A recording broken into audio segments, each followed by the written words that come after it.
રાજકોટ જિલ્લાના જેતપુરની એકમાત્ર એ ગ્રેડની trauma centre ધરાવતી હોસ્પિટલમાં ડોક્ટરની ઘટને લઈ દર્દીઓ હેરાન પરેશાન। નેતાઓ ચૂંટણીમાં મોટા વચનો આપી રહી છે, ત્યારે જેતપુરની સરકારી હોસ્પિટલ ડોક્ટરની ઘટને લઈ દર્દીઓ જૂનાગઢ રિફર થવા મજબૂર બની રહ્યા છે। Story report by Rakesh Pithadiya, Jetpur. કારણ શું એટલે સાહેબ એમાં હવે આ તો નાના માણસો અમે છીએ તો રવિવારે આવ્યા હતા, આઈ થિંક સીધું અમને એમ કહી દીધું તમે જુનાગઢ વયા જાઓ। 10 દી પછી ટાંકા ખોલાવા આવ્યા અમે તો એને એમ કહી દીધું કે તમે જુનાગઢ કરાવ્યું હોય તો જુનાગઢ વયા જાઓ।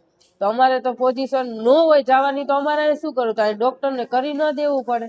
તો અહીં ડોક્ટરને બોલાવો ને, ડોક્ટરને કયો કામ કરે? આવી રીતના નાના માણસો હેરાન થાય એવી રીતના હાલે? મારું નામ મેહુલ। 10 દિવસ પહેલા હું આવ્યો હતો તો મને કોઈ ડોક્ટરે અહીંયા જવાબ દીધો નથી। ડાયરેક્ટ રિફેરની ચીઠી કરી દીધી ને ઘરનાને દુખાવો બહુ થતો હતો તો હું તત્કાલમાં જુનાગઢ લઈ ગયો 108માં। અને આ લોકો કાંઈ ડોક્ટર કોઈ જવાબ દેતા નથી, વારંવાર અહીંયા હાજર હોતા નથી। તો અમે ગરીબ માણસો શું કરી, મજૂર માણસો છીએ। આ બધા જુનાગઢ જ મોકલી દે છે, રિફેરની ચીઠી કરી દે છે ને સીધા 108માં રવાના કરી દે છે। કોઈ જાતના કાંઈ જવાબ દેતા નથી, વારંવાર ધક્કા ખાવા પડે છે। અહીંયા માંગમાં તો એ છે કે ડોક્ટરનું કંઈક કરો। ગરીબ માણસો શું કરશે આમાં? હાલ જેતપુર સિવિલ હોસ્પિટલમાં 28 ફેબ્રુઆરી સુધી ગાયનેકોલોજીસ્ટ વર્ગ 1 બોન્ડેડ તબીબી અધિકારી તરીકે સરકારી હોસ્પિટલ જેતપુર ખાતે નિમણૂક હતી। તેમનો બોન્ડ પતી ગયા પછી હાલ ગાયનેકોલોજીસ્ટ વર્ગ 1ની જગ્યા ખાલી છે અને વૈકલ્પિક વ્યવસ્થાના ભાગરૂપે વિભાગીય નાયબ નિયામક શ્રી રાજકોટ તરફથી ગાયનેકોલોજીસ્ટ ડોક્ટરને ડેપ્યુટેશનમાં મૂકવામાં આવે છે। એ ડેપ્યુટેશનનો બેન સમય શું છે? હા, એટલે ડેપ્યુટેશન એમના જે નિયમ પ્રમાણે આવતા હોય એ રીતે વિભાગીય નાયબ નિયામક શ્રી દર 15 દિવસ માટે ડોક્ટરોને ડેપ્યુટેશનમાં મૂકતા હોય છે અને ડેપ્યુટેશનમાં આવનારા ડોક્ટરો સવારે 9 થી સાંજે 6 સુધી ફરજ બજાવે છે અને ગાયનેકને લગતી ઓપીડી, ઇમરજન્સી, ડિલિવરી, સિઝેરિયન વગેરે કામગીરી કરે છે। તો બેન એવું બની શકે કે સાંજના 6 થી સવારના 9 સુધીમાં જે ગાયનેકના પેશન્ટ આવે એના માટે શું સુવિધા છે? સાંજે 6 થી સવારે 9 સુધી ગાયનેકના જે પણ દર્દીઓ આવે એમાં પ્રાઇમરી સુવિધાઓના ભાગરૂપે નોર્મલ ડિલિવરી અને જે પણ કામગીરી મેડિકલ ઓફિસર દ્વારા થઈ શકતી હોય તમામ કામગીરી અત્યારે કરવામાં આવે છે અને વધુ જોખમી ચિહ્નોવાળી અથવા તો ગાયનેકોલોજીસ્ટની જરૂરિયાત જણાતી હોય એવી કામગીરી હોય તો એમને રિફર કરવામાં આવે છે। બેન રોજની જેતપુરમાં ઓપીડી ગાયનેકને લઈને કેટલી હોય છે? હા, અંદાજિત 40 થી 45 ની ઓપીડી ડેઈલી ગાયનેકને લઈને રહેતી હોય છે। તો બેન 28 ફેબ્રુઆરીએ બોન્ડ પૂરો થઈ ગયો છે ગાયનેક ડોક્ટરનો, તો આજે 16 માર્ચ છે, 16 એપ્રિલ સોરી, તો 1.5 મહિનાની આસપાસ થઈ ગયો છતાં પણ રેગ્યુલર ડોક્ટર નથી મળ્યા, શું કહેશો તમે? એટલે અત્યારે જે જગ્યા ખાલી થઈ છે એની રેગ્યુલર ઓનલાઈન રિયલ ક્લાસ 1ની જે પોઝિશન હોય ઓનલાઈન માહિતી અમે મોકલતા હોઈએ છીએ। તદુપરાંત અમે વડી કચેરીને પણ અત્યારે ગાયનેકોલોજીસ્ટની જગ્યા ખાલી હોય ગાયનેકોલોજીસ્ટની નિમણૂક માટે જાણ કરેલી છે। આ ઉપરાંત અમારેથી આગળ રાજકોટ વિભાગીય નાયબ નિયામક શ્રીએ પણ વડી કચેરી ગાંધીનગરમાં લેખિત જાણ કરેલી છે કે સરકારી હોસ્પિટલ જેતપુર ખાતે ગાયનેકોલોજીસ્ટની નિમણૂક કરવી। બેન અમે ઘણા એવા અમને સમાચાર મળ્યા કે અહીં જેતપુરમાં જે ગાયનેકના જે પેશન્ટ આવે એમને જુનાગઢ રિફેર કરવામાં આવે છે, તો આ ક્યાંક ને ક્યાંક જે આ સંસ્થા છે એની જવાબદારી નથી બનતી?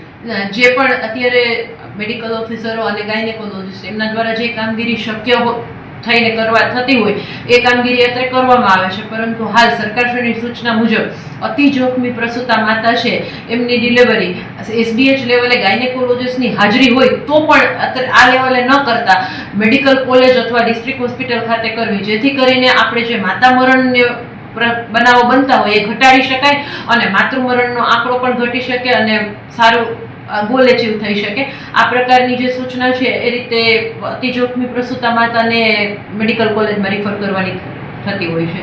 બેન જેતપુર તાલુકો અને શહેરની આશરે 2.5 લાખની આસપાસ વસ્તી હોય તો તમને એવું નથી લાગતું કે આપણે જરૂરિયાત હોય ગાયનેકની અને આ લાંબો પીરિયડ હોય તો એને લઈને શું કહેશો તમે? એટલે વડી કચેરીએ આપણે આપણી જગ્યા ખાલી છે એમની પણ માહિતી મોકલેલી છે, તેમજ લેખિતમાં પણ જાણ કરેલી છે અને ત્યાંથી પણ અવારનવાર વખત જે બોન્ડેડ ડોક્ટરોના ઓર્ડર થતા હોય છે એમાં બોન્ડેડ ડોક્ટરનો ઓર્ડર કરી અને ભરી આપતા હોય છે જગ્યાઓ। તમે બેન અહીંથી ક્યારે લેખિત કર્યું? અમે ગાયનેકોલોજીસ્ટનો બોન્ડ પૂરો થતો તો એ પહેલા પણ જાણ કરેલી છે। અંદાજે કેટલા? માનો કે 28 ફેબ્રુઆરી હા એટલે અંદાજે 15 દિવસ અગાઉ પણ જાણ કરી હતી કે ગાયનેકોલોજીસ્ટનો જગ્યા બોન્ડ પૂરો થતા જગ્યા ખાલી રહેશે. તદુપરાંત દર 15 દિવસે અમારી વડી કચેરીમાંથી રિયલ ટાઈમ ક્લાસ 1 ની પોઝિશનની સીટ પણ મુકાતી હોય છે, એટલે રેગ્યુલર એમાં જાણ થતી જ રહે છે કે આ રીતે ગાયનેકની જગ્યા ખાલી છે. એટલે બેન તમે 15 ફેબ્રુઆરી અંદાજિત મોકલેલું છે તો આશરે 2 મહિનાની આસપાસ તો થઈ ગયું ને. આજે 16 એપ્રિલ છે, તો આટલો વિલંબ થવાનું કારણ શું, તમે શું કહો? બોન્ડેડના ઓર્ડર વખત થતા હોય છે અને જ્યારે જગ્યા ખાલી હોય છે ત્યારે સામાન્ય રીતે બોન્ડેડના ઓર્ડર થાય એમાં આપણને પણ બોન્ડેડ ડોક્ટરની જગ્યા ખાલી હોય એના ઓર્ડરો કરી આપતા હોય છે. સિક્યોરિટી ગાર્ડ પણ નથી મેડમ કેટલાય મહિનાથી, એમાં શું કહેશો? હા, સિક્યોરિટી ગાર્ડ જે હતા આપણે ટોટલ 3 સિક્યોરિટી ગાર્ડ છે, એમાંથી 2 સિક્યોરિટી ગાર્ડે હમણાં રાજીનામું મૂકેલું છે. એમના રાજીનામા એમને નિમણૂક કરનાર એજન્સી જે છે આઉટસોર્સ એજન્સી કલેક્ટર સાહેબના ટેન્ડર દ્વારા આવેલી એના જાણ કરી દીધેલી છે. પણ હાલ આચારસંહિતા હોવાને કારણે આ 1 મહિનાથી આ નવી નિમણૂક આચારસંહિતા પછી એ લોકો કરી આપશે એવું એમને જણાવેલું છે. બારે મેડમ રામ ભરોસે હાલે છે સિવિલ હોસ્પિટલ, સિક્યોરિટી ગાર્ડ નથી અને સાયકલો ચોરાણી છે, હોન્ડા ચોરાણા છે, એના વિશે શું કહેશો તમે? હા, એના વિશે પોલીસને જાણ પણ કરેલી છે. પોલીસે સીસીટીવી કેમેરામાં પણ જોયેલું છે અને બાકી તો કંઈક પણ બનાવો બનેલા હોય એની જે પ્રોટોકોલ પ્રમાણે કામગીરી પોલીસ ડિપાર્ટમેન્ટે કરેલી છે તો એમને પૂછો તો તમને જવાબ આપી શકશે કે શું ક્યાં પહોંચ્યું છે.